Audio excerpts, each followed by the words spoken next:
Ok, buenas noches. Hoy tenemos una sustentación de una de las charlas, indicadores ambientales. Tenemos la discusión o la sustentación por parte de ustedes de lo que es el estudio de caso 1, derecho al agua. Y también tenemos la discusión sobre el tema límites planetarios. ¿Ya? Creo que ustedes me habían dicho que no habían escuchado el término de límites planetarios, ¿verdad? Correcto, profesora. Correcto, profesora. Exactamente. Ese es lo último que se tiene en cambio climático. Aunque ya viene del 2015, pero ahora es que está llegando a nuestras regiones, ¿no? El concepto. Bien, bueno, listo. El que tiene la presentación de indicadores ambientales, ¿a quién le toca? A mí, ya voy. Compartiendo, aquí está. ¿Me notifican si pueden verla? Sí, perfectamente. Sí. Voy a ampliarla. Está un poco lenta. Ok, listo. Buenas noches, profesora, compañeros. Bueno, hoy voy a tratar de hablarles un poquito más bien de lo que son los indicadores ambientales y la calidad ambiental. Antes de comenzar, debemos saber qué son los indicadores, o sea, por qué surgen. Y como muy bien encontré en la literatura, surgen por la necesidad que presentan organizaciones, la sociedad como tal, el conjunto de actividades que se quieren lograr hacer y poder comprobar, cuantificar de una forma objetiva si las medidas implementadas a favor al medio ambiente, como ejemplo lo que es el ahorro de energía, los recursos, están dando resultados. Es más bien para poder dar esa cuantificación tangible. Las organizaciones... Ay, ¿qué pasó? ¿Se quitó? ¿Se quitó, profesor, o se puede ver? ¿Se puede ver? Sí, perfectamente. Ay, que acá se me quitó todo. No, se está en blanco. Las organizaciones que basan su desarrollo en el crecimiento, la sostenibilidad, para la optimización de los recursos, háblese monetario, como también los recursos humanos. El respeto al medio ambiente, que consigan mejorar así su imagen ante la sociedad, lo cual le da un beneficio económico y genera también un resarcimiento a su economía como tal, en general. Entonces, antes de saber qué indicadores ambientales existen, debemos saber las características de los indicadores ambientales, ya que le dan un valor como una herramienta de los procesos de evaluación y de tomas de decisión política sobre problemas ambientales, requisitos fundamentales o características. Las características que estos deben presentar son ser científicamente válidos, estar basados en un buen conocimiento del sistema descrito, ser representativo del conjunto, por ejemplo, lo que también ser sensible a los cambios que produzcan al medio ambiente, las actividades humanas relacionadas con ese indicador como tal. Estar basado en datos fiables, de una buena calidad, ofrecer información relevante para el usuario, tienen que estar actualizados, por eso se habla de que estén una data fresca. Además, ser simples, claros y facilitar la comprensión de los mismos. Ser predictivo de una manera que pueda alertar sobre una evolución negativa o un cambio que se pueda presentar y se pueda contemplar. Ser comparables y presentar un buen equilibrio costo-efectividad. Entonces, la clasificación de los indicadores, como ya hice mención, pueden ser cuantitativos como también pueden ser cualitativos dependiendo cómo son medidos y apreciados. Y esto ya va a depender de la actividad o de la empresa la cual quiera aplicar algunos de estos indicadores según sus necesidades. Cuantitativos se basan en parámetros como la información de un fenómeno, y cualitativos se centran más bien en lo que son las observaciones o percepciones que pueden tener por parte de las auditorías internas de una empresa o para saber el monitoreo de alguna actividad. Estos indicadores también pueden ser de desempeño ambiental, operativos, de gestión, indicadores de condición local, regional, nacional o global del medio ambiente.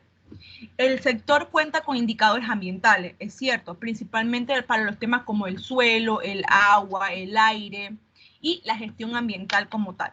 Y también se cuenta con el desarrollo sostenible, que ellos ayudan a esa concordancia de los principales acuerdos y compromisos ambientales de un orden nacional, regional e internacional. ¿Cuál es el objetivo de los indicadores? Siempre es buscar la calidad. Esta imagen la encontré, me pareció bastante interesante, de los usos y tipos de indicadores ambientales. Pues esto describe... Marjorie, disculpe, Ajá. puede poner o sea, la presentación se ve, pero no está corriendo. Ah, ok. Déjenme verificar. Déjenme salir. Ahora sí, porque ¿De aquí se vio? ahora sí se está viendo, porque no estaba corriendo. Ahora sí. Bueno, voy a dejar así chiquito, porque Ok. no sé qué pasó. Déjenme correr nomás aquí así. Ahí se ve. Ahí se ve Que eran las perfectamente. clasificaciones que le estaba haciendo mención, que como objetivo como tal tiene es la calidad. Esta imagen que encontré que me pareció bastante útil, que es el uso y tipos de indicadores ambientales. Bien, ellos describen los indicadores ambientales específicamente, como lo que hice ya mencioné anteriormente, en presiones de actividades gregarias, sectoriales, como indicadores ambientales de presión, y hacen señalamiento a lo que son las integraciones, preocupaciones ambientales y políticas sectoriales. Para el caso de la calidad ambiental y cantidad de recursos naturales, indicadores de condición ambientales. Y se utiliza más bien para la evaluación del funcionamiento ambiental. Para nivel sectorial, nacional y nivel internacional, más bien son los indicadores de respuesta social, que son los que nos indican ese tipo de información que requiere una actividad o una empresa.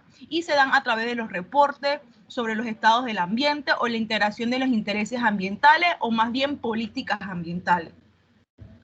Entonces, estas clasificaciones de los tipos ambientales se pueden dar de 3 niveles, tipo 1, tipo 2 y tipo 3.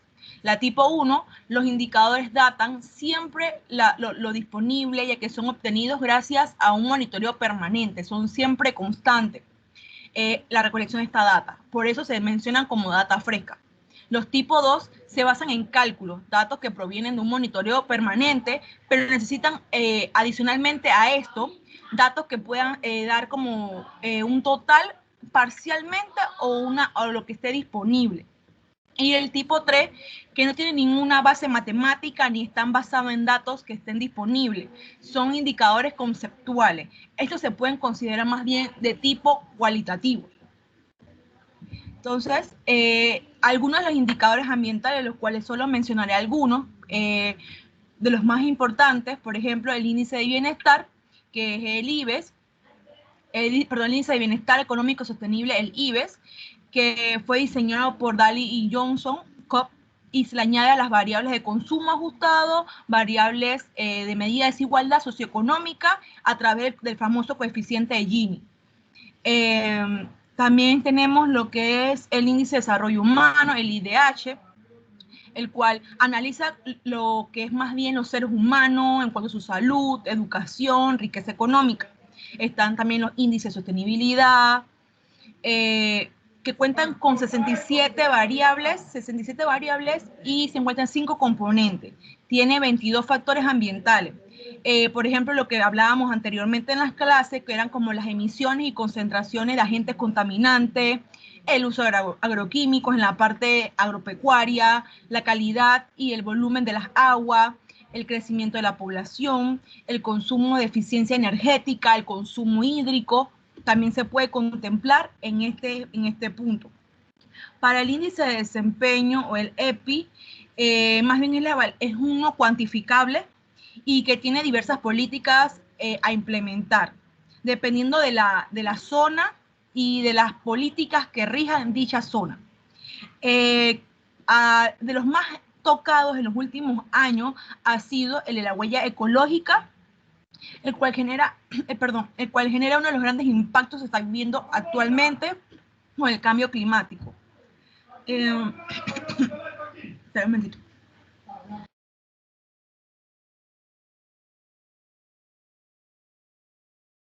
Entonces, sigo. el índice del planeta vivo y la huella de carbono, los cuales cada año han seguido adquiriendo mayor importancia, al igual que la huella hídrica, con las formaciones de los comités de cuenca y los nuevos convenios y parámetros añadidos a los países. Entonces, encontré una web que tenía como los ejemplos, eran 17 indicadores imprescindibles que se deben tomar en cuenta para ejecutar una actividad o un proyecto, que sería como la disminución del suministro de agua, que era lo que hacía mención a la huella hídrica, que más bien es un indicador de condición ambiental, el nivel de agua subterránea, que es un indicador de desempeño ambiental operativo, la cantidad de agua utilizada por día, la cantidad de agua utilizada por unidad de producción, que nos indica más bien es un desempeño ambiental de gestión. Y así bien van enumerando otros recursos, por ejemplo, la calidad del aire, lo que es la longevidad de los seres humanos para determinadas zonas del planeta, la densidad de población, tasa de nacimiento, tasa de mortalidad, niveles de contaminantes en la sangre, por ejemplo, lo que es mercurio, plomo, estudios epidemiológicos, ya sea para enfermedades emergentes o zoonóticas, la cantidad y calidad de los recursos naturales y la concentración de contaminantes en los tejidos de organismos vivos. Y por último, el de la reducción de la capa de ozono cuando miden los niveles ya sea de CO2 o cualquiera de otros gases de efectos invernaderos. Gracias.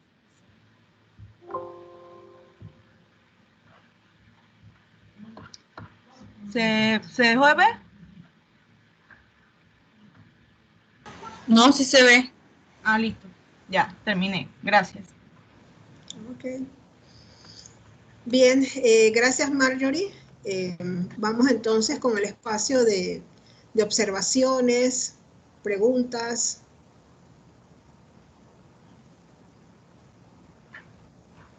¿Alguna pregunta? ¿Cómo está Panamá con los indicadores ambientales?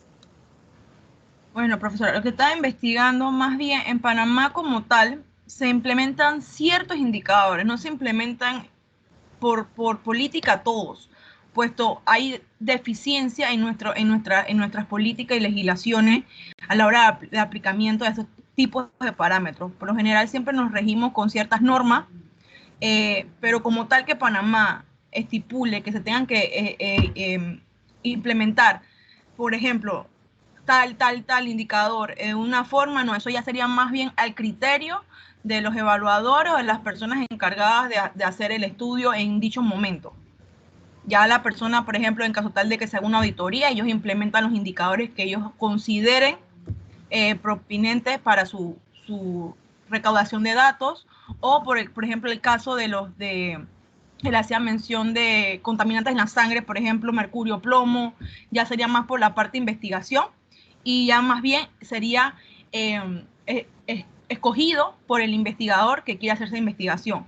Ya decidiría si implementa 1, 2 o 3 indicadores, pero considero que Panamá como tal tiene bastante descuidado este ámbito de aplicar los indicadores y tener en cuenta ese monitoreo de parámetros para saber cómo va la calidad ambiental. Okay. ¿Alguna otra observación acerca de esto? Ok. Bien, como saben, pues esto siempre es un resumen de todo lo que ustedes han dado en clases anteriores y estoy segura que ustedes pues han conceptualizado, ¿verdad? Y definido y enlistado los indicadores ambientales. Vamos entonces a pasar, antes de pasar al estudio de caso 2, vamos a pasar al video, ¿verdad? Y a la presentación que les coloqué en la plataforma de los límites planetarios, ¿sí? A ver entonces quién se anima a dar una opinión primero de qué de qué se trata, si puede definir de qué se trata los límites planetarios, cuál es el concepto. ¿Quién se anima? A ver. ¿Vieron el video primero? ¿Sí? ¿O no lo vieron? No, profesora, sinceramente yo no lo vi. Yo tampoco, No, yo profesora. No sabía que ya estaba montado en la plataforma. Bueno, lo que podemos hacer es, ahora sí, vamos a ver si lo podemos ver, ¿sí? Para entonces hacer la discusión, ¿les parece? Vale, perfecto. Sí, profesora. Sí, profe. Aló, profesora. Sí. Soy yo, Donald. Yo también tenía que exponer hoy, que me tocaba un tema. Ah, sí, Donald. ¿Cuál es su tema, Donald? Tema 6, de instrumentos de la gestión ambiental. Ah, bueno, Donald. Entonces vamos a continuar con Donald. Perfecto.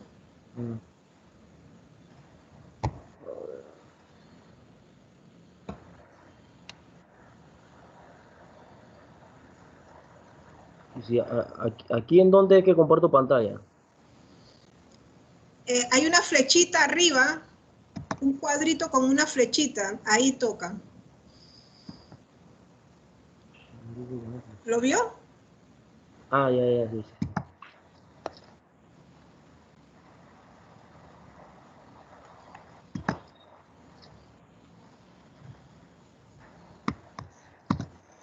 Ahí está. Ahí sale. Ajá.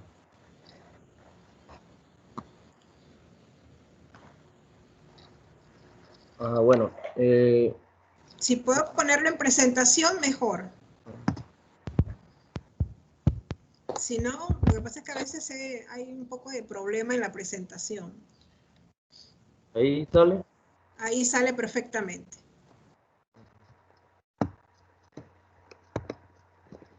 Bueno, los instrumentos de la gestión ambiental son herramientas de política pública que mediante regulaciones, incentivos o mecanismos que motivan acciones o conductas de agentes permiten contribuir a la protección del medio ambiente, así como a prevenir, atenuar o mejorar problemas ambientales.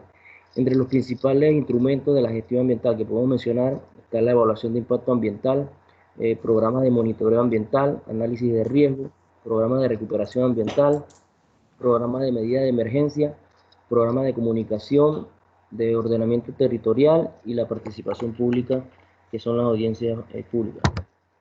En su clasificación pueden ser jurídicos, que estos son el conjunto de normas o disposiciones legales, administrativos, que son los estudios de impacto ambiental, auditorías y toda actuación para regular la actividad industrial, forestal, pública, política de agua, urbana, involucra el control, vigilancia, sanciones. Los técnicos es lo que brinda la tecnología, como pueden ser los equipos e instalaciones de las plantas de tratamiento de efluentes, filtros, depuradores, reciclados, aprovechamiento de residuos como materia prima, uso de combustibles renovables como alcohol de caña de azúcar o aceites vegetales. Sociales como la educación ambiental, concientización y la participación pública, y económicos y fiscales, son créditos oficiales, subvenciones, etc. Los instrumentos económicos tienen dos funciones: uno es incentivar la disminución de la contaminación y el otro es propiciar la investigación y el desarrollo de tecnologías limpias. Los métodos preventivos y curativos. Las acciones preventivas son todas aquellas que se pueden realizar antes que se produzca la acción sobre el medio ambiente, y las curativas son todas aquellas que tratarán de corregir los efectos negativos ya realizados sobre el ambiente. Entre los métodos preventivos, en primera instancia se tiene la sensibilización, la formación e investigación, y ya como secundario la planificación, que es el ordenamiento territorial, la legislación sobre calidad ambiental, evaluación de impacto ambiental, etiquetado ecológico y todo el sistema de control.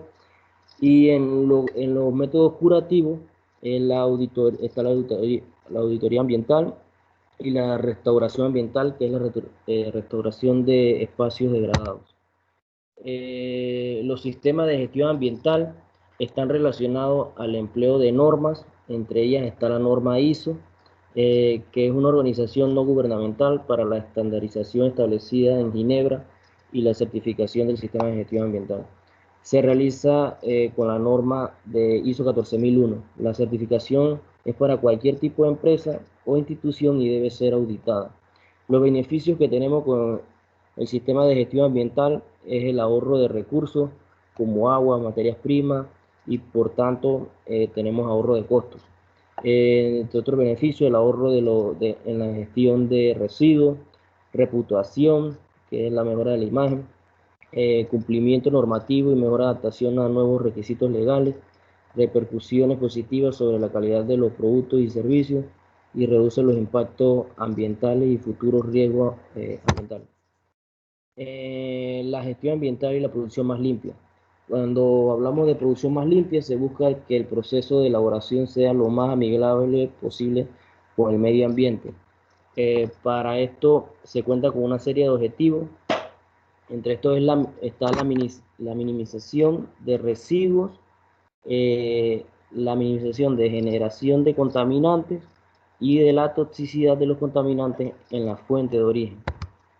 Entre los procesos de la producción más limpia, al aplicarlo dentro de una empresa, en primera instancia está observar y analizar las rutinas y actividades.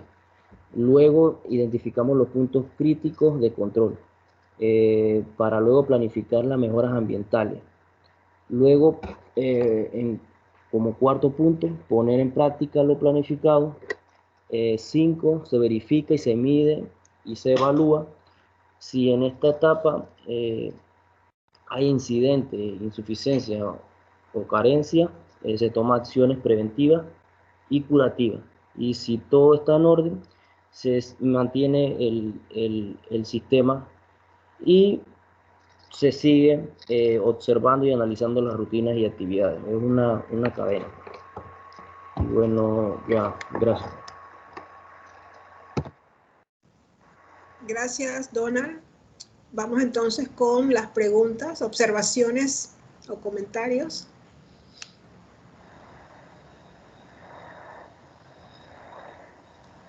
Nosotros creo que ya habíamos conversado sobre todos los instrumentos que tenemos de gestión ambiental para poder aplicarlos en cualquiera de los proyectos, y Donald pues muy bien los identificó, los preventivos y los curativos.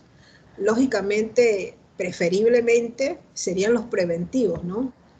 Y dentro de esos preventivos que habla, que es investigación, formación, la formación y capacitación que entran dentro de la educación ambiental. Si educamos a la población, lógicamente que podemos prevenir estos daños ecológicos y mejorar la protección y conservación del ambiente, más que los curativos. Y el ordenamiento territorial, miren que tiene un papel importantísimo en esta parte de la parte preventiva. No sé, Donald, si cómo nosotros podemos, si nos puede ampliar un poquito más sobre la importancia del ordenamiento territorial como método de gestión preventivo en nuestra toma de decisiones, ¿no? Sí, esto yo veo, o sea, eso veo que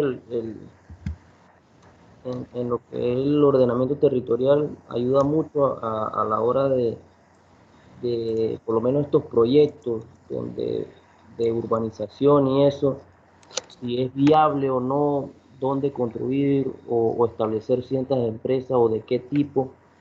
Esto son acciones como, en este sentido, preventivas, pues, antes de ocasionar daño en zonas donde no deben establecerse empresas, dependiendo a qué se dediquen, pues.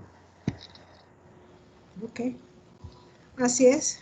No sé si alguien más tiene algún comentario.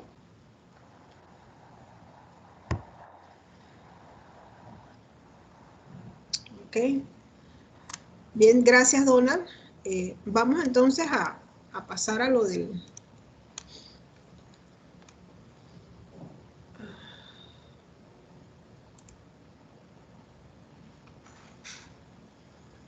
A ver si puedo ver aquí la...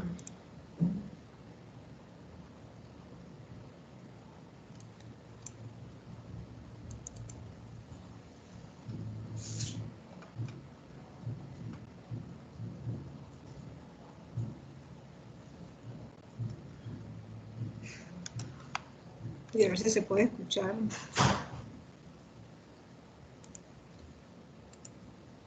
Sistema de participación anterior.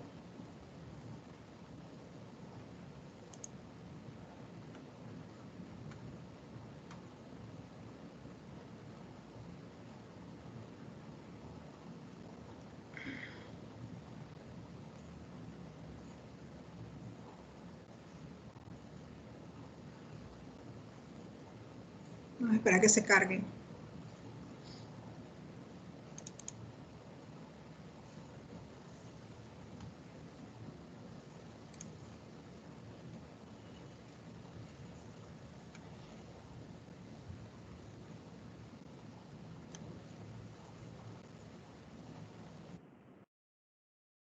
¿Se puede ver? Sí, ¿Lo profe. pueden ver? No. No, profesora. ¿No la están viendo? No, el video Ok, es pequeño.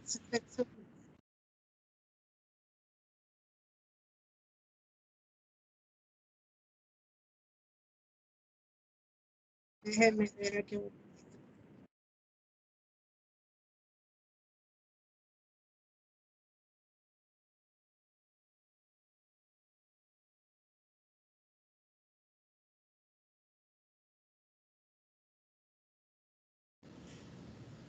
Vamos a ver si lo busco otra vez.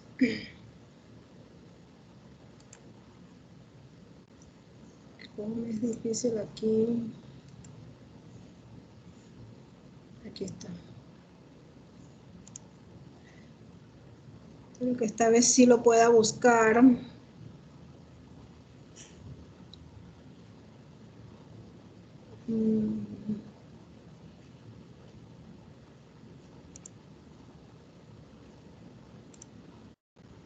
A ver si lo puedo ver desde acá.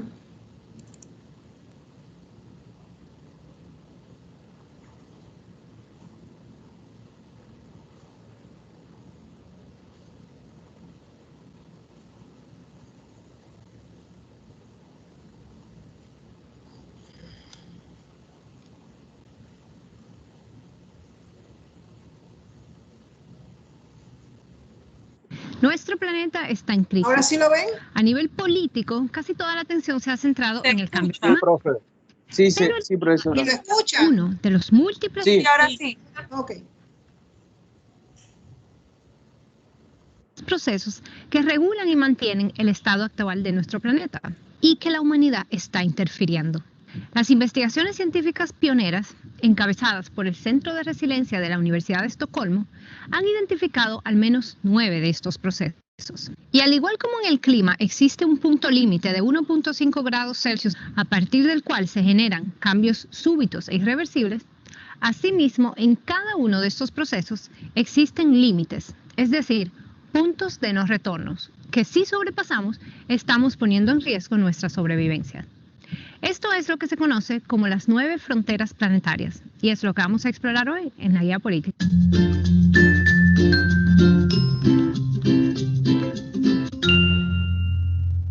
Para entender las 9 fronteras planetarias, lo primero que tenemos que entender es que nuestro planeta no funciona como una máquina que puede ser medida, graduada, optimizada, sino que funciona como un organismo vivo. Muchas culturas ancestrales lo sabían y hoy la ciencia moderna nos habla del sistema Tierra, un único sistema global que se autorregula, igual como lo hacen nuestros cuerpos, a través de procesos físicos, químicos y biológicos. Todos estos procesos están a su vez interconectados, así como nuestro sistema digestivo, respiratorio y circulatorio que se influyen mutuamente. Por eso, el daño ecológico que hacemos en un lugar puede tener impactos en muchos otros lugares de diferentes formas, aunque no siempre lo veamos. A manera de ilustración, 3 ejemplos. Primero, el aumento de las inundaciones en muchas partes del mundo no necesariamente está asociado al aumento en los niveles de lluvia, sino a la destrucción de la vida en el suelo. Un suelo vivo funciona como una esponja, que cuando llueve absorbe toda el agua y luego la libera poquito a poco. Pero un suelo que ha sido deforestado, en el que herbicidas y agrotóxicos han destruido los organismos vivos y que ha sido compactado con maquinaria pesada, se vuelve impermeable y deja correr todo el agua, generando mayores inundaciones. Segundo ejemplo, los bosques y selvas generan su propia lluvia a través de un proceso que se llama bomba biótica. ¿Cómo funciona? La humedad que produce masivamente una concentración de plantas tan grande disminuye la presión y succiona el aire como una bomba, atrayendo el viento de la superficie del mar. Por eso, si la deforestación de selvas como el Amazonas llega a un punto tal que disminuye la capacidad de producir suficiente humedad, los niveles de lluvia pueden reducirse hasta en un 95%, haciendo colapsar todo el sistema y convirtiendo lo que es hoy selva en sabana o peor aún, en desierto. Se cree que esto fue lo que sucedió en gran parte de lo que son hoy zonas desérticas de Australia. Tercer y último ejemplo, los fertilizantes químicos que se utilizan en la agricultura industrial terminan llegando a los océanos a través de las lluvias y de las aguas subterráneas y crean lo que se llama un exceso de nutrientes, sobre todo nitrógeno y fósforo. Este exceso de nutrientes conlleva una explosión masiva de algas, que a su vez disminuyen el oxígeno del agua y llevan a la asfixia de peces y otros animales, creando lo que se conoce como zonas muertas oceánicas, en las que ninguna especie puede sobrevivir. La mayor zona muerta del mundo se encuentra en el Golfo de México, producto de las aguas que vierte el río Mississippi, y puede llegar a medir más de 20.000 kilómetros cuadrados, es decir, casi el tamaño de El Salvador. Así como estos ejemplos, hay muchos más. El punto es que los procesos naturales no son mecánicos, lineales ni predecibles, sino que son más bien complejos, interrelacionados y difíciles de predecir. Por eso, el calentamiento climático deteriora otras fronteras planetarias. Pero lo contrario también es cierto. Parte de la razón por la que el calentamiento climático es tan peligroso es porque el deterioro de otros procesos naturales ha disminuido la capacidad de resiliencia y adaptación de la Tierra. Tomando esto en cuenta, vamos ahora sí a ver cuáles son esos otros procesos naturales que junto con el clima global conforman las 9 fronteras planetarias. Primero, la dispersión al medio ambiente de nuevas sustancias, químicos tóxicos, metales pesados, sustancias radioactivas, etc., que interfieren con los sistemas reproductivos de las especies y pueden provocar daño genético permanente. Segundo, el deterioro de la capa de ozono, que nos protege de los rayos ultravioletas. Tercero, la carga de la atmósfera con aerosoles, es decir, polvo, humo y gases contaminantes que se condensan en gotas y partículas e interfieren en la formación y circulación de nubes y afectan la salud humana. La acidificación del océano. Resulta que el océano ha absorbido aproximadamente un cuarto de todo el CO2 o carbono que la humanidad ha emitido a la atmósfera desde la revolución industrial hace 150 años. Tanto así que sus aguas están cambiando su pH y volviéndose más ácidas, lo que pone en riesgo toda la vida marina. Los flujos globales de nitrógeno y fósforo, asociados al uso de químicos en la agricultura industrial. El uso y extracción de agua fresca. Hoy día, 25% de los ríos del planeta ya no llegan a su desembocadura, producto de las intervenciones humanas. Cambios en el uso del suelo. Hemos alterado aproximadamente el 40% de la superficie terrestre, deforestando, drenando, minando y destruyendo ecosistemas. Y por último, pérdida de biodiversidad, es decir, desaparición de especies. Los límites de cada una de estas fronteras planetarias son difíciles de medir. En algunos casos tenemos límites estimados, en otros simplemente no sabemos. Lo que sí sabemos es que una de las fronteras que se encuentra en situación más crítica, sobrepasando incluso el punto de no retorno, es la pérdida de biodiversidad. De hecho, estamos viviendo una era de extinción masiva de especies, producto de las actividades humanas. Y esto es sumamente grave porque los millones de insectos que estamos perdiendo son los que polinizan las plantas que producen nuestros alimentos. Los millones de microorganismos del suelo que estamos eliminando son los que garantizan que las raíces puedan absorber los nutrientes adecuadamente. Y los cientos de millones de plantas, aves, peces, mamíferos, reptiles que estamos perdiendo son los que garantizan la diversidad genética, que es la base de la adaptación de la vida. Además del cambio climático, la principal causa de esta pérdida de biodiversidad es la destrucción y contaminación de ecosistemas.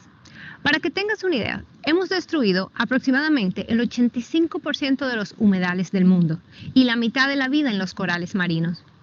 Y solamente nos queda relativamente intacta una quinta parte de las selvas y bosques originales de la Tierra. Pero resulta que son precisamente los ecosistemas, los bosques, las selvas, las praderas, las sabanas, los humedales, manglares, praderas marinas, ecosistemas polares, los que garantizan no solo la biodiversidad, sino cada una de las fronteras planetarias. Y al mismo tiempo, a nivel local, son ecosistemas saludables los que mejor nos pueden proteger de los impactos de incendios, sequías, inundaciones y demás fenómenos extremos que están en aumento. Por eso, además de sustituir combustibles fósiles por energía limpia para detener el calentamiento climático, es igual de urgente y de importante que empecemos a proteger radicalmente los ecosistemas que nos quedan y a regenerar los que hemos perdido. Esto necesariamente implicará transformar nuestro sistema agropecuario hacia formas agroecológicas y regenerativas, que mantienen la vida en el suelo y que pueden convivir con insectos, reptiles, aves, etc.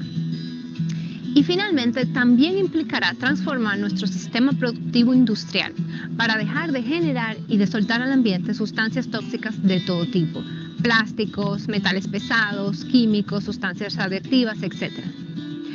Estas son las 4 políticas que tenemos que promover como sociedad si queremos seguir viviendo en un planeta vivo, sano y abundante. Ninguna de ellas por sí sola será suficiente, pero juntas pueden ayudarnos a superar la crisis ecológica que enfrentamos. Sobre cada una de ellas podemos abundar más en próximos videos, pero por ahora y a manera de conclusión, recuerda que la crisis ecológica de hoy no es un tema solamente de cambio climático, sino que es la crisis de un organismo vivo, nuestra Tierra, y solo se resolverá cuando empecemos a protegerla y a cuidarla de la misma manera que lo haríamos con nuestros propios cuerpos. Yo soy Virginia.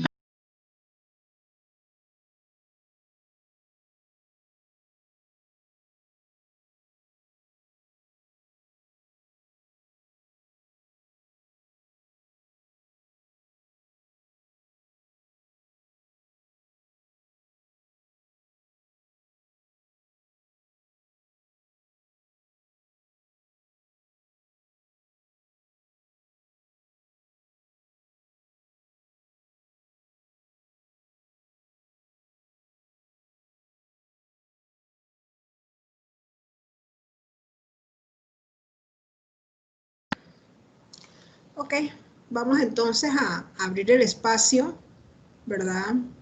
Para comentarios, preguntas, observaciones.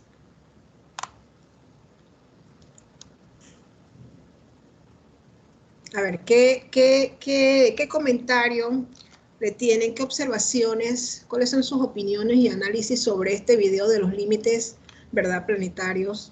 En donde pues no solamente es el cambio climático que tanto hablamos hoy, sino que pues hay otros, ¿verdad?, límites que tenemos que ver cómo frenamos.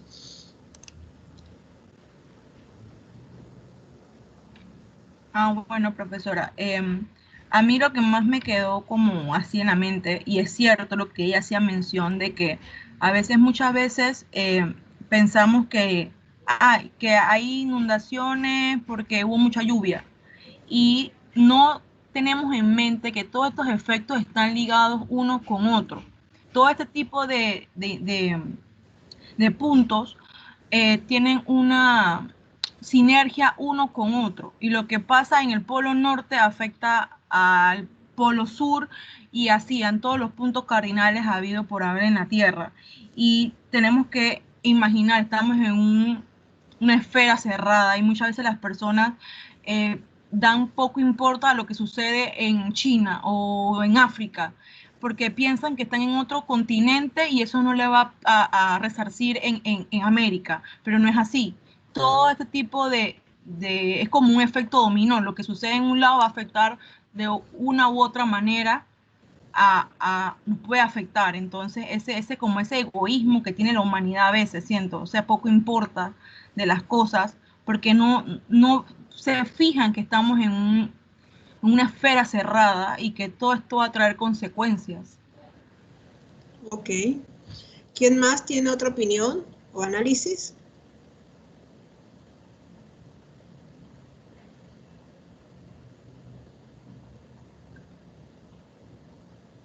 Abra el micrófono, Iván.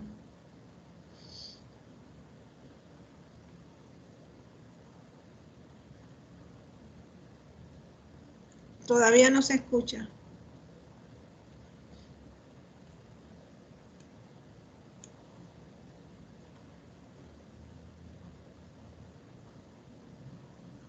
Parece que tiene problemas con el micrófono. Bueno, por mientras, Iván, no, todavía. A ver, Jorge, mientras Iván arregla el micrófono. Jorge, a ver, ¿qué opinión?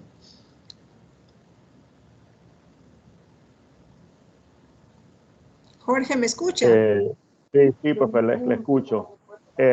Buenas noches, profesora. Bueno, igual que Marjorie, opino que todos estos diferentes factores son entrelazados. A mí lo que me llamó la atención algo es cómo hay algunos factores que no pueden ser medidos o no se han podido medir y desde cuándo estos factores se están midiendo o se han detectado, pues, que ellos de que ellos constituyen estos límites o fronteras planetarias. Eso me llamó mucho la atención. ¿Y quiénes, verdad, se encargan de plantear esto? Eso me llamó mucho la atención, profesora. Claro, hablamos mucho y hablaba ella de que aparte del cambio climático, la biodiversidad, que es el límite que más, ¿verdad?, se ha afectado, es uno de los principales y que ya tiene efectos pues grandes, es que no podemos medir la cantidad de fósforo también y nitrógeno que hemos vertido a la naturaleza. Todos esos agroquímicos, la verdad es que no me puedo ni imaginar la cantidad de nitrógeno y fósforo que se encuentran en la naturaleza. Asimismo como la acidificación de los océanos. Es otro de estos puntos, porque todo el dióxido de carbono que es emitido a la atmósfera, ¿verdad? Y que todavía, y en algunos países que sí hemos medido, pero todo el océano lo ha capturado. Todo el océano lo ha capturado. ¿Cómo hacemos también esas mediciones, no? A ver, Iván, ahora sí. ¿Me escucha, profesor? Ahora sí. Sí, perfecto. Bueno, yo pienso que más que todo es, bueno, el desconocimiento, la inconsciencia, ¿no? Bueno, por lo menos yo no sabía ciertas cosas. A veces nosotros hacemos ciertas actividades que desconocemos las causas que puedan tener, ¿no? Y creo que también a través de la ciencia también se ha quedado atrás en la investigación de, por ejemplo, en los sistemas que están utilizando para, digamos, en tal caso de la construcción, de los químicos que utilizan y eso, ¿no?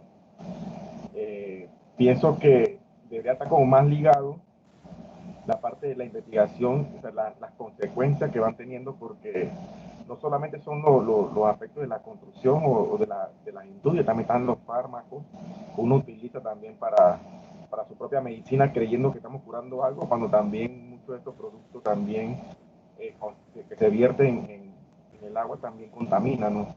Pienso que más que todo desconocemos de los impactos que realmente causa todos estos fenómenos que están ocurriendo ahora. Considero que falta más información para todos, ¿no? También la población común. Ya. A ver, José, si nos puede también dar su opinión sobre la propuesta que ella habla de estos puntos de energía limpia, ¿verdad? Agroecología, ¿sí? ¿Se acuerda de esos puntos que ella planteaba? ¿Qué opinión le merece? ¿Cómo Panamá puede implementar, cómo puede hacer esa sinergia entre estos 4 puntos, ¿verdad? Que ella planteaba. Ok, buenas noches, profesora. Bueno, lo que ella planteaba sobre esto, y más que todo en Panamá, que lo vemos en estos últimos 10 años, donde han surgido aquellas iniciativas, más que todo sobre la empresa privada, para hacer o utilizar energías más limpias. Lo vemos en la utilización de paneles solares. Hay muchas empresas que hoy están utilizando paneles solares para ahorrar su energía y mantenemos lo que es también el parque eólico, y hay otro en construcción. O sea, se necesita mucha más iniciativa por parte de las autoridades, tanto del gobierno como de la empresa privada, para gestionar estos proyectos, más que todo. Y entonces con estos límites todavía nosotros, la humanidad, o sea, tenemos que pensar, y bueno, todavía tenemos chances de cambiar y hacer un cambio favorable tanto para nosotros como para el ambiente. Todavía podemos, por decirlo así, reaccionar a tiempo con esta implementación. Ok. Mire que este es uno de los planteamientos que se hizo en el 2015, ¿verdad? Este nuevo, más que descubrimiento, este nuevo planteamiento, ¿verdad? Que no es solo, porque hablamos mucho del cambio climático, muchísimo sobre el cambio climático, pero hay otros, ¿verdad? Hay otras afectaciones que son muy fuertes. No le estamos dando la importancia debida a la biodiversidad, que es lo que da vida en realidad, todos estos ecosistemas, ¿verdad? Lo que da vida para tener una existencia, una supervivencia aquí en la Tierra, tanto para los animales como para nosotros, los humanos, ¿no? Y por eso entonces está el otro planteamiento de que se habla de que tenemos una nueva era. No sé si vieron también la presentación. Está el Holoceno, ¿verdad? Que pues ha venido desde hace miles y miles de años, más de 11.000 millones de años, perdón, más de miles de años, en donde se plantea que hay una nueva era a raíz precisamente de la revolución industrial, y ellos lo que le llaman a esta era una nueva era que es el antropoceno, y se dice que es a raíz precisamente de todas las intervenciones humanas, ¿verdad?, que ha tenido el ser humano en esto, ¿no? Y todo esto, ¿verdad?, trayendo como consecuencia la pérdida de todos estos límites planetarios que todo tiene un límite, y cuando nosotros sobrepasemos esos límites, entonces, ¿verdad?, la existencia del ser humano se va a ver pues perjudicada, ¿no? Porque la Tierra va a seguir. Es decir, que el modelo energético que tenemos, considero que es una de las raíces, ¿no? Porque por lo menos en la revolución industrial, el modelo energético que tenemos nosotros es que necesitamos algo, quemarlo para poder producir una energía. Por lo menos en tiempo de la revolución industrial era quemar el carbón para tener energía. Después hubo el combustible, quemar el combustible para poder tener energía. Pero creo que se está viendo la manera de cambiar el sistema energético a nivel mundial. Por lo menos ya se están viendo por lo menos los trenes que son electromagnéticos, o sea, que son impulsados no por energía de quemar, sino que son energía electromagnética. Pero a veces estos tipos de modelos energéticos chocan con muchos intereses internacionales, por eso es que a veces no se le da ese apoyo para poder llevar eso. Por lo menos sí, yo conozco que ese tipo de energía se está manejando hace 10, 15 años atrás, y creo que el único país que lo ha implementado ha sido los trenes de China y Japón. Por eso que en Europa han podido llevar el modelo energético de propulsión a través de energía electromagnética. Ok. Panamá tiene grandes compromisos con esto del cambio climático, y ha apostado mucho por la movilidad eléctrica. Ellos tienen al 2030 y al 2050 que el 20% de los vehículos, ¿verdad?, particulares va a aumentar un 20%, un 30% de la flota vehicular pública, o sea, los autobuses, los metrobuses. Pero cuando usted habla de esto con las personas, imagínese usted comprar un vehículo totalmente eléctrico, no es accesible a la población, ¿ya? Entonces, hay como que estas políticas, ¿verdad?, tienen que implementarse para incentivar o bajar aranceles, promover el transporte público, pero como que no hay esa voluntad política para implementar esto. Porque las personas lo que quieren es llegar temprano a sus casas, ¿sí? Poder moverse con facilidad, y eso, si tengo transporte público, me favorece. Si tengo el acceso a un carro, que entonces ese carro sea accesible, ¿verdad?, entendiendo que puedo comprar un carro eléctrico. Hoy día, una persona, ¿verdad?, con un ingreso medio simplemente no puede, ¿verdad?, tener un vehículo pues eléctrico. E inclusive los que pueden tenerlo, ¿cuántas estaciones de recarga hay en el país para que yo pueda, ¿verdad?, inclusive poder ¿verdad? Pensar, comprar en un vehículo de esto. Entonces todo está como muy, todo tiene que estar amarrado, todo tiene que estar amarrado para que de verdad la población pues, pueda contribuir, ¿verdad? A esto. No sé, María Camila, ¿qué nos puede comentar, María Camila? Aquí estoy, profe, solamente que tengo muchos problemas con el internet, entonces no hago sino salir, entrar, salir, entrar. Ah, ok. Disculpe, profe, me estaba preguntando de nuevo, ¿podría hacerme la pregunta? No, ¿vio el video? Sí, señora, sí. Bueno, eso, comentar, ¿verdad? ¿Qué le llamó la atención sobre el video, sobre los planteamientos? Yo había escuchado un poco sobre los límites planetarios y lo único que me parece, profe, y de hecho lo coloqué en apreciación en el foro, es que no incluyen la forma de cómo hacerlo, ¿sí me entienden? Como que están los límites y los límites se explican, pero más que todo marcan como una alerta, o lo entiendo así, me corregirán ustedes si no es así, como que marcan una alerta, pero no son mucho de dar los lineamientos. Bueno, ella planteaba estas propuestas de una sinergia entre energías limpias, una protección a los ecosistemas, agroecología, ¿verdad? Pues sí coloca ciertos planteamientos o ciertos lineamientos para poder afrontar, ¿verdad? Estos límites, ¿no?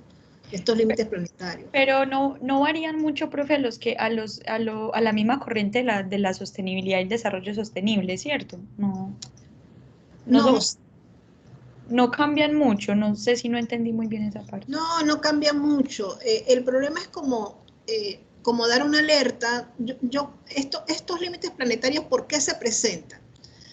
Porque todas las reuniones de los COPs, ¿verdad? El cambio climático, se habla mucho es de cambio climático, cuando en realidad hay otras situaciones que hay que ponerlo en alerta, como es, ¿verdad?, la pérdida de biodiversidad, Sí. que sí está alineado y que sí está relacionado con el cambio climático, pero también la acidificación de los océanos, la cantidad excesiva de nitrógeno y fósforo y metales pesados que nosotros vertimos, ¿verdad? Eso también es como dar un punto más fuerte o dar un lineamiento más fuerte hacia estos aspectos que están relacionados con el cambio climático, pero que tienen mucha mayor importancia. La extinción de especies todavía no la hemos puesto como la parte más importante, ¿verdad?, de la problemática ambiental global que tenemos. Hablamos mucho de cambio climático, muchísimo, que sí es bien, pero la pérdida de la biodiversidad es un punto que quiebra la propia existencia del ser humano y de los seres vivos en realidad, ¿no?, en general. Creo que a eso apunta este nuevo concepto de los límites planetarios. Gracias, profe, por la aclaración.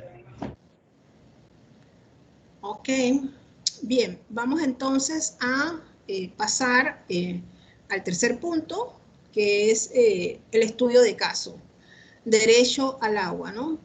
Derecho al agua como un derecho humano.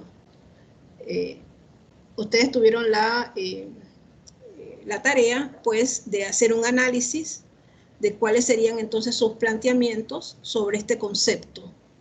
A ver, no sé si quieren, pues, el grupo, cada grupo opinar sobre este tema, sobre este análisis.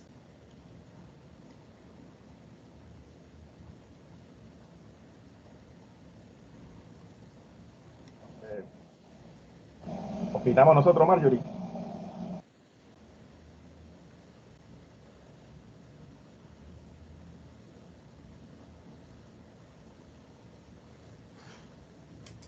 Buenas noches. ¿Van a hablar ustedes, Iván?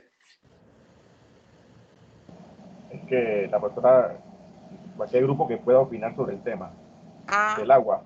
Ajá. Bueno, pues digamos, el grupo 4, profe. Pues Okay. nosotros estuvimos viendo, digamos, el tema del derecho al agua. Me ves aquí hablando también. Pues nosotros vemos que sí, que digamos que sí existe el tema de que el agua es un derecho, ¿no? Que el agua a todos nos corresponde, pero como derecho también existen también unos deberes. Dentro de esos deberes es cuidarla, pues también sabemos que el agua es un recurso que es finito, ¿no? Que en cualquier momento se puede acabar, que el uso que realmente se le da es muy desbordado, sabiendo que es un recurso muy limitado, porque pues hablamos de que el agua solamente estamos gastando, que creo que es 0.1% de lo que realmente hay en el mundo, entonces para consumo de la humanidad. Entonces, a pesar de que es un derecho, pues tenemos también que tener unos deberes con ellos. Entonces, dentro de todo, pues vimos en la parte, digamos, internacional y todo ese tema, pues lo tienen sí, digamos, de que se le brinda a las personas, pero que también estuvimos viendo de que en muchos lugares también ejercen, digamos, como es un deber, cuidarla, mantenerla, entonces se les ejerce, digamos, un cobro.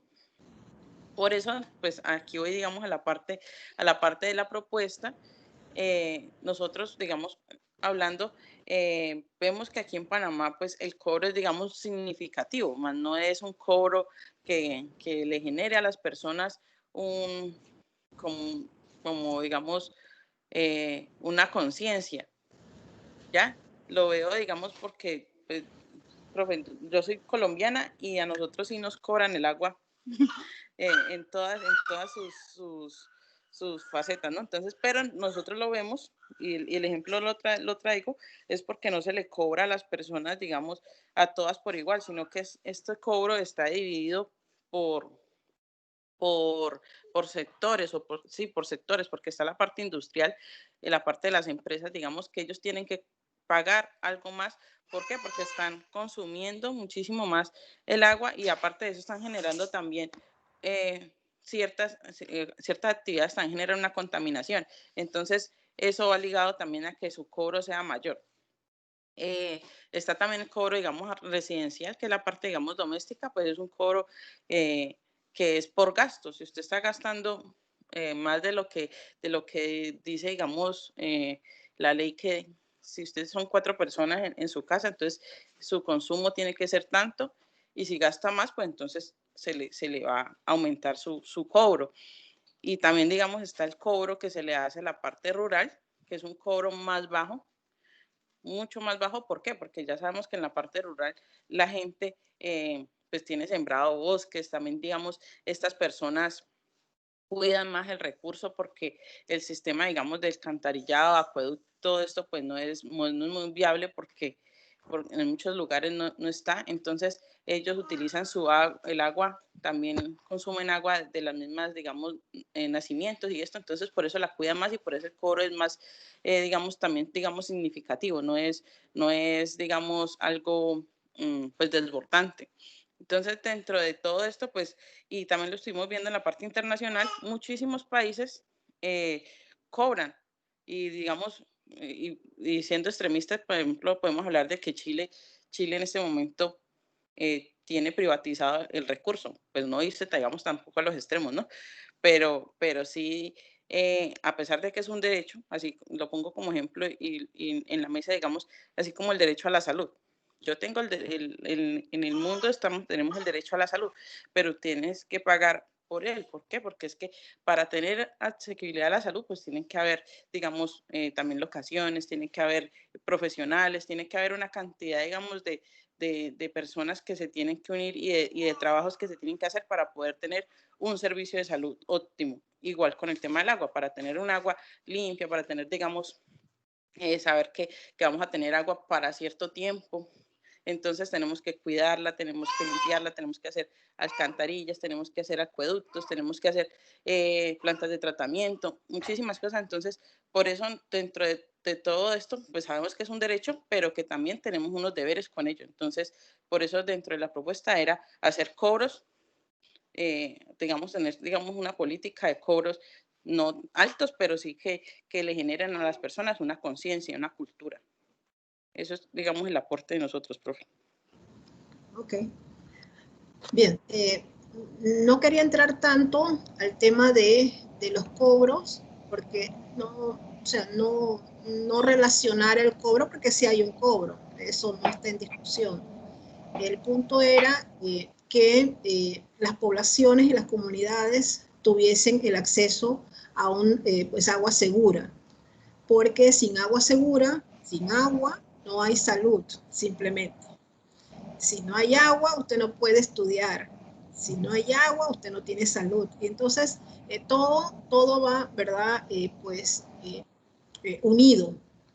Entonces, por eso es que muchos países que sí cobran el agua, lógicamente, pero ¿cómo tenemos o cómo llevamos esa agua segura a las poblaciones más vulnerables, a las poblaciones rurales, para que tengan agua? ¿Cómo llevamos ese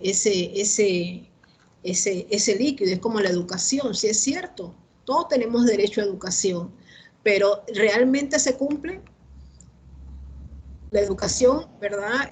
Por lo menos primaria es gratuita, entre comillas. ¿Y por qué entre comillas? Porque, bueno, tiene que gastar el pasaje para llegar a la escuela, es cierto. Pero se brinda porque las personas, los niños tienen derecho a la educación, es un derecho, así como el agua debe ser un derecho, aparte de que se tenga que cobrar, lógicamente en las áreas urbanas, pero ¿cómo llevamos el agua a las comarcas? Dígame, ¿cómo hacemos eso? Pero debemos, lo que plantea el grupo, y me parece muy bien acertado, que hay deberes, ¿ya? Hay deberes para cuidar el agua. Sí, profesora, es que... Profesora. Para opinar, bueno. Sí. Profesora, es que en las áreas apartadas, eso más que nada, eso sería como un trabajo en conjunto. Sería por parte del Ministerio de Salud, por parte del IDAN. Le pongo un ejemplo. En la comunidad donde viven mis padres, hicieron un acueducto hace 5 años atrás, y entonces para ellos darle mantenimiento a eso, solamente creo que había un comité que le aplica una pastilla de cloro no sé cuántos días, cada qué tiempo, y si ellos querían que tuviera una administración y un mantenimiento por parte del IDAN, tenían que hacer un papeleo con el IDAN, con el Ministerio de Salud, pagar una personería jurídica, algo así. Sí. O sea, un montón de trámites. Y bueno, en realidad, luego de 5 años, el agua ha ido disminuyendo, pero eso es difícil, pues eso es un trabajo en conjunto, porque sinceramente, potable, porque bueno, viene de la montaña, pero no hay ese conjunto de trabajo, sinceramente. Ya. Recuerden que tenemos, el agua potable, ¿verdad?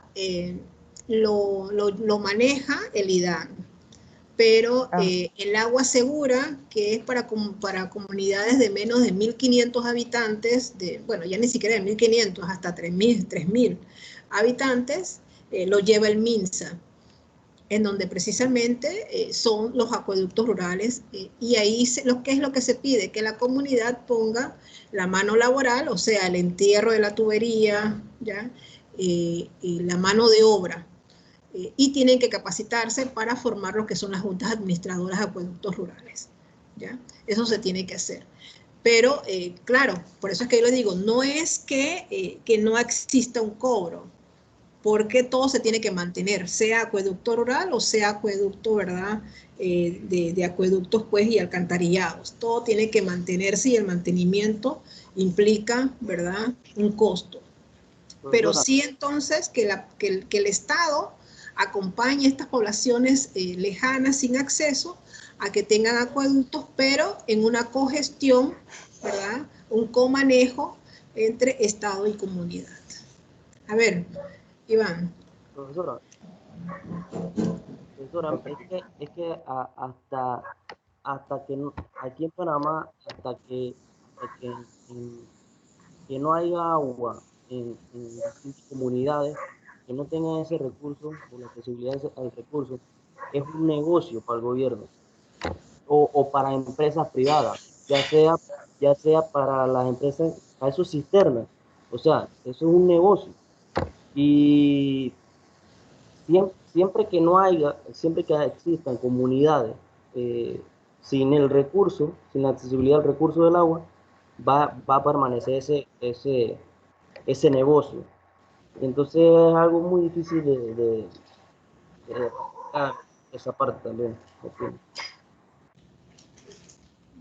Ok. A ver, Iván, ahora sí. Sí, no, yo nada más era por el término de derecho al agua. Bueno, fue un término que nació de las Naciones Unidas debido a la problemática que había de los últimos informes que se habían realizado.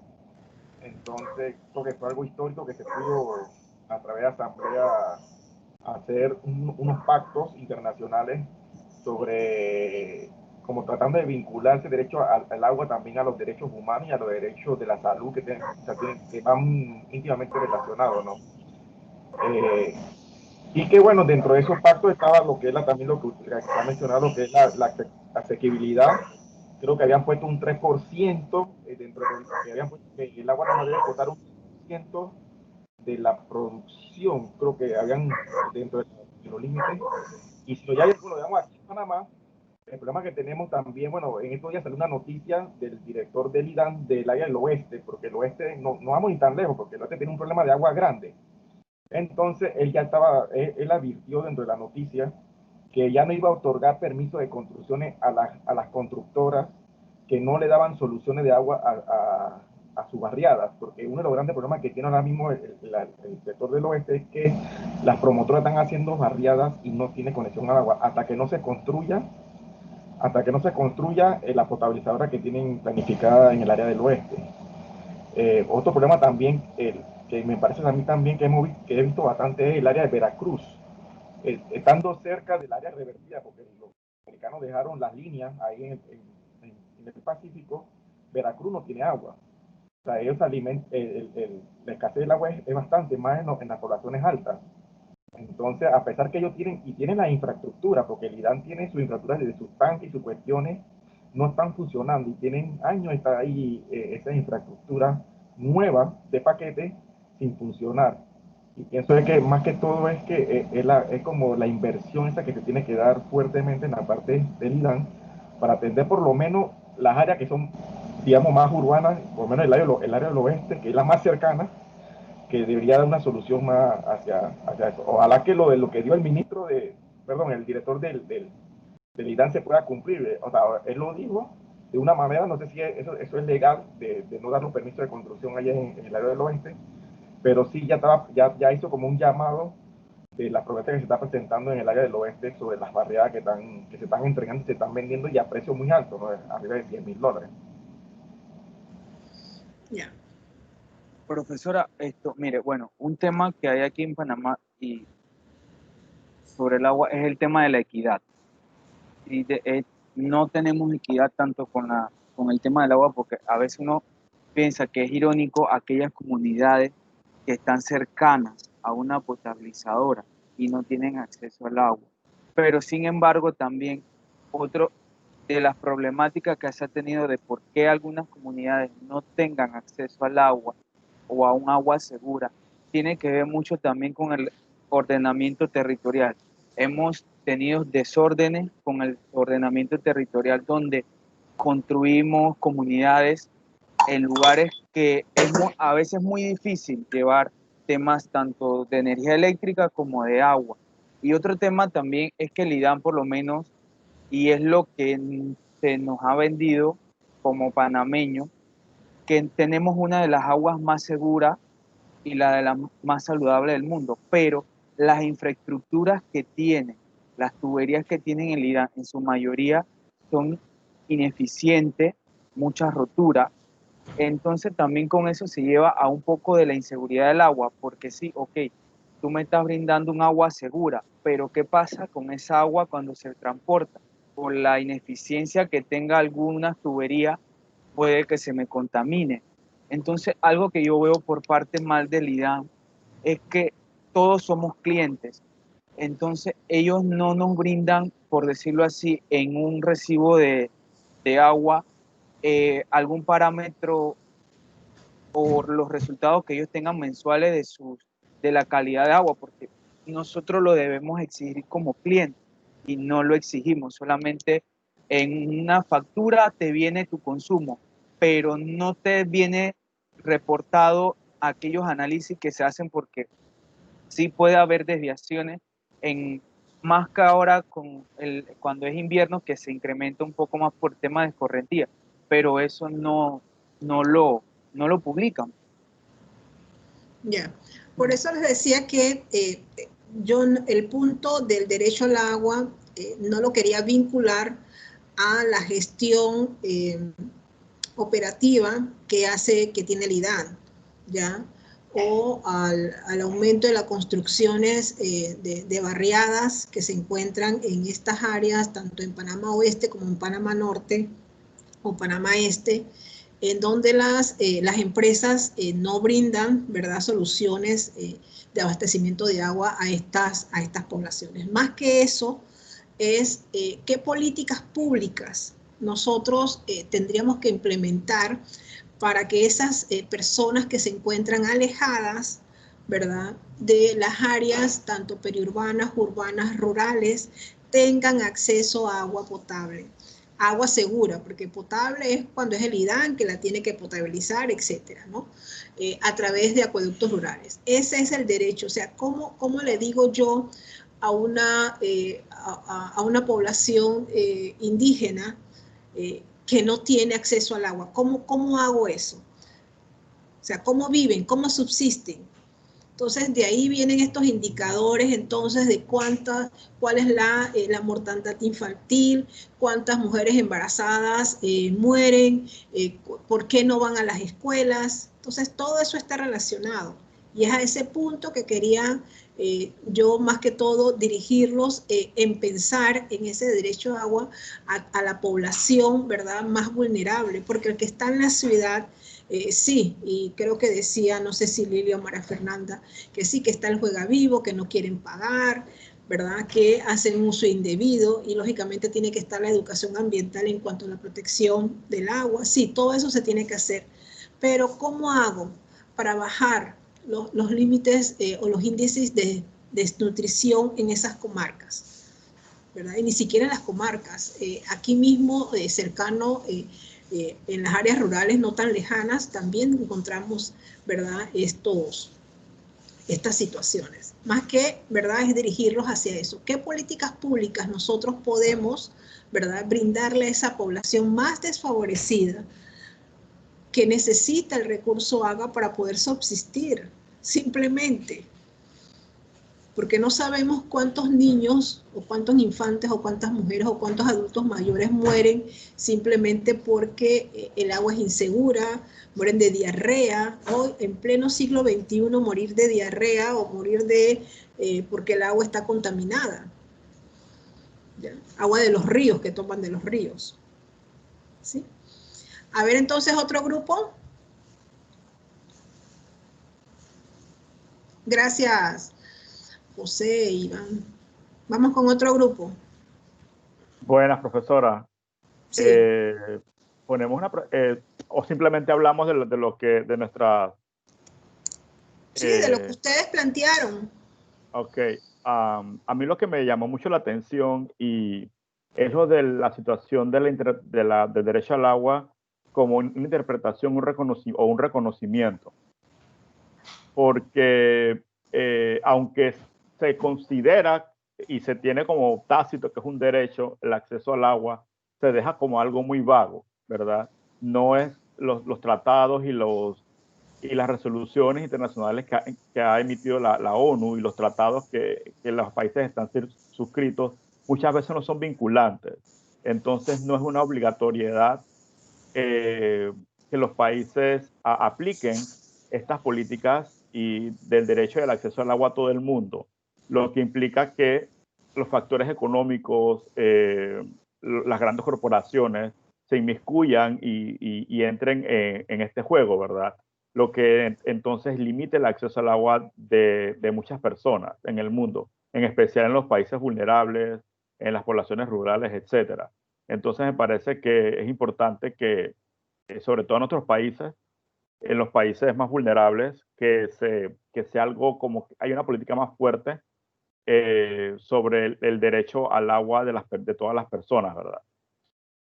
Para que se garantice que la gente tenga el acceso al agua y sobre todo las poblaciones pobres, las áreas rurales, etcétera.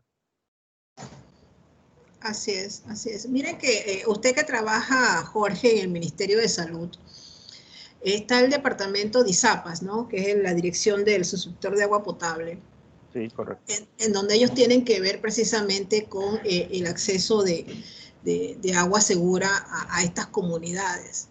Pero el fortalecimiento a estas comunidades, que creo que Lilia fue la que comentó, si mal no recuerdo, o María Fernanda, de que el tío o el abuelo, una persona llegada, vivía en una comunidad, la comunidad hizo el acueducto, había que mantenerlos, pero el mantenimiento de estos acueductos es de 25 centavos, 10 centavos, y no hay un compromiso, ¿verdad?, por parte de las comunidades. Entonces, esas son las políticas públicas que tenemos que implementar, porque sí, es parte y parte, es una cogestión, porque una vez el acueducto se instala, ¿quién lo va a cuidar? Lo cuidan las comunidades, pero las comunidades hay que capacitarlas, ahí viene nuevamente la educación ambiental. ¿Cómo nosotros podemos fiscalizar, obligar, garantizar que estas comunidades de verdad le estén dando mantenimiento a una inversión que ha hecho el Estado para que esta comunidad tuviese derecho al agua, ¿ya? Entonces, en eso tenemos que trabajar, ¿verdad? Muchísimo más.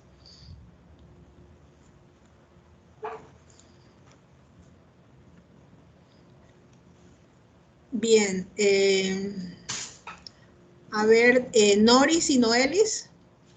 Sí, profesora, yo iba a decirle que nuestra propuesta estaba basada en para que el derecho del agua, para que el agua sea un derecho y para que se logre una calidad y eficiencia, pensamos que se debe conservar o proteger los recursos, proteger las fuentes de agua,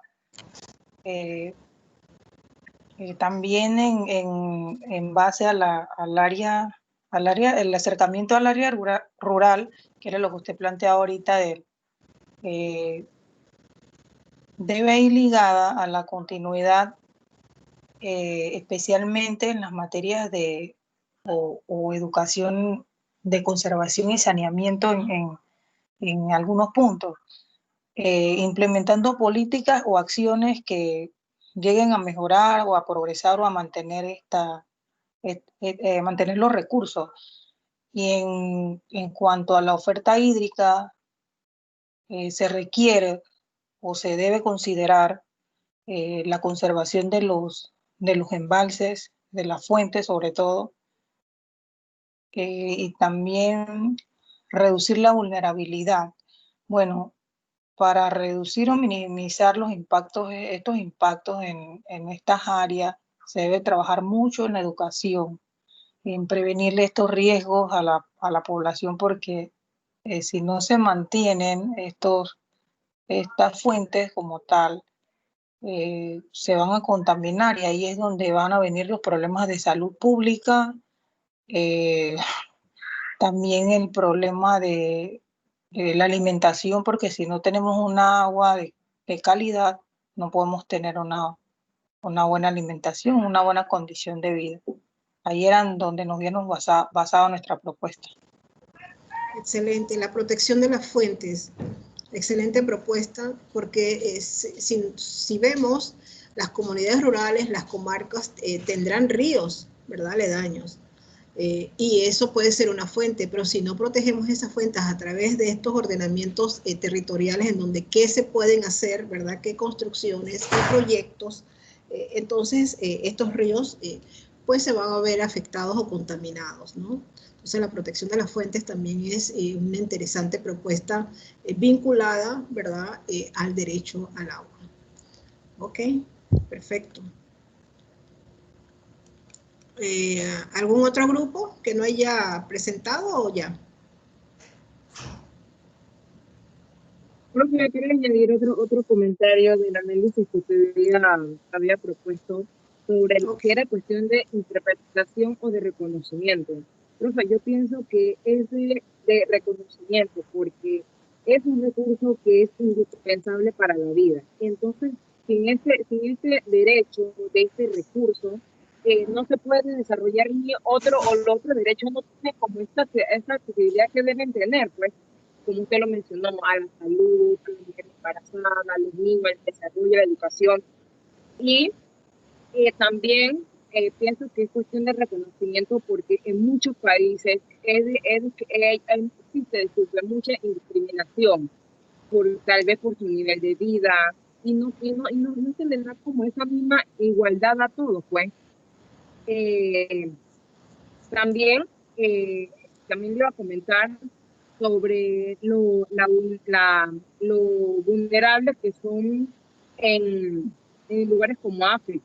Los estados si nos dan la vida, si nos dan la posibilidad de que seamos como que iguales para todos. Yo digo que yo digo que es como cuestión de discriminación, pues, porque hay personas, usted sabe que hay lugares que no son accesibles, que hay un bajo nivel económico, y no se le da como importante. En muchos lugares los niños pasan hambre, no hay agua, y entonces el país, los estados tienen como ese deber de ayudarnos, y no lo hacen. Yo pienso que eso es lo que pasa en lugares desarrollados, que se olvidan de esa sociedad, se olvidan de que existen y no se le da tanto valor al derecho, porque es un derecho para una vida digna. Si no hay una vida digna, imagínense cómo estará el desarrollo. Ok. Bien, listo. Vamos entonces a decirles indicaciones para lo que es el día miércoles, que viene ya el estudio de caso 2, pero el estudio de caso 2 va a estar dividido en 3 fases. El tema del estudio de caso 2 es áreas protegidas, parques nacionales, áreas protegidas. Eso va a estar colocado en la plataforma, pero yo se lo estoy pues brindando. Las 3 fases va a estar dividida. La primera parte en escoger un área protegida, describirla, ¿verdad? Describir sus características, identificar qué comunidades aledañas hay alrededor, ¿verdad? De esa área protegida o parque que ustedes hayan seleccionado. Y la segunda parte, ¿verdad? Entonces es qué gestión ambiental aplicable que se puede dar un comanejo entre autoridad local, Estado, Ministerio de Ambiente y comunidad. La idea es implementar una gestión ambiental, ya sea a través de proyectos, ¿verdad? A través de gestiones, colaboración entre la comunidad, el Ministerio de Ambiente y la autoridad local. En la primera parte buscan toda la legislación que sea aplicable, ¿verdad? A las áreas protegidas, incluyendo los planes de manejo, si tiene, ¿verdad?, área protegida, el plan de manejo. Se va a trabajar igual en grupos. La primera parte se va a entregar el día miércoles, que es seleccionar el área protegida. La van a seleccionar y dar sus características. ¿ya? Características. Y la segunda parte, que será el viernes, ¿verdad? Que es entonces, esa segunda parte viene entonces, ¿cuál es la gestión ambiental que van a utilizar para que se dé ese comanejo entre Ministerio de Ambiente, comunidad y autoridad? Y el lunes se sustenta.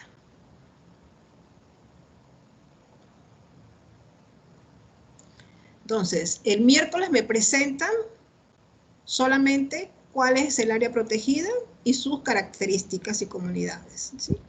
El viernes, ¿verdad? Solamente la gestión no la tienen que explicar, solamente me van a decir, nosotros vamos a escoger tal gestión. Y el lunes, para que ya la pueden elaborar el fin de semana bien, entonces sustentan el lunes el estudio. ¿Alguna pregunta o está claro ahí?